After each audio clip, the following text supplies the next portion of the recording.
Steve here with another instructional video from Hydromissions International. In this video, we'll be talking about one of my favorite gadgets, the baler bucket. A baler bucket consists of three basic parts: a PVC tube, a valve, and a rope. The baler bucket tube can be made out of just about anything. Metal, plastic, PVC, it just doesn't matter. It doesn't matter if it's schedule 40 or no schedule at all, white PVC, black PVC, gray PVC. It doesn't matter as long as the tube fits inside your well. Obviously, a long, wide tube is going to hold more water than a short, narrow tube. So you want to use the widest tube that will comfortably fit inside your well. But you also don't want it to be so long that it becomes unmanageable. Typically we use about 3 feet as a standard tube length. A 3-inch diameter PVC 3-foot long tube will hold roughly a little over a gallon of water. Just about any one-way valve can be used to make a baler bucket. You can use a brass valve or a plastic valve. You can use a swing check valve. Foot valves tend to have the screen on the bottom, whereas straight inline check valves don't have any screen at all. You can even make a baler bucket valve using, of all things, a tub stopper.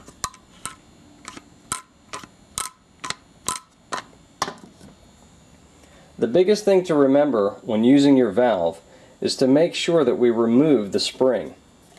Most of the commercial valves available today are manufactured with a spring to give resistance because they're made to go in line with a pressurized water system.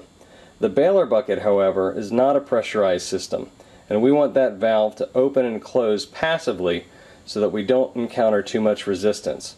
Always remove the spring before you reassemble the valve to be used in your baler bucket. The valve assembly for the baler bucket consists of an end cap with a hole drilled in it, the valve, and threaded adapter. If you're concerned about leaks, you can also make 1 or 2 leather or rubber gaskets. Place the threaded adapter through the inside of the baler bucket cap, then proceed to attach the one-way valve. If using the gaskets, your finished end cap will look like this. The next step is to connect your baler bucket cap to your baler bucket tube. In most circumstances, your cap will slip on the outside of the tube. However, in some places, you won't be able to find a cap that will fit outside your tube, so you'll have to actually fit it inside. If this is the case, take your tube and heat flare it over an open flame. That heat flare will then allow you to insert your end cap inside the tube. If using a cap that slips over the tube, remember that the diameter of the cap is larger than the diameter of the tube itself. This will affect what size tube you can comfortably put inside your well. The final step is to insert a bolt through the top of your baler bucket as a place to install your rope. It's a good idea to try to center the rope by using 2 nuts in the center of the bolt to keep the rope from swinging back and forth. In the field, you can also use 2 cross nails and tie your rope around that as well. It'll do the same thing, keeping the rope centered so it doesn't shift from side to side as you move the baler bucket up and down. We hope you've enjoyed this presentation of the baler bucket. We've installed these throughout the world from Central America to Africa to Southeast Asia, and they've never failed us yet. When you simply can't find parts to build a local hand pump, you can always find parts to build a baler bucket. Not only that, no matter what condition the well is in, we know that we can draw water out of the well using one of these. It doesn't matter if the recharge rate is slow, or if the water is too deep down, or if you just don't have much water at all. You can always use a baler bucket and get just about the last drop.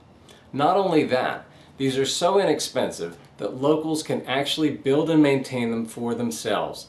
A typical baler bucket in the field only costs about $10 to make. That's incredibly important when we try to develop sustainable methods to help villagers all across the world.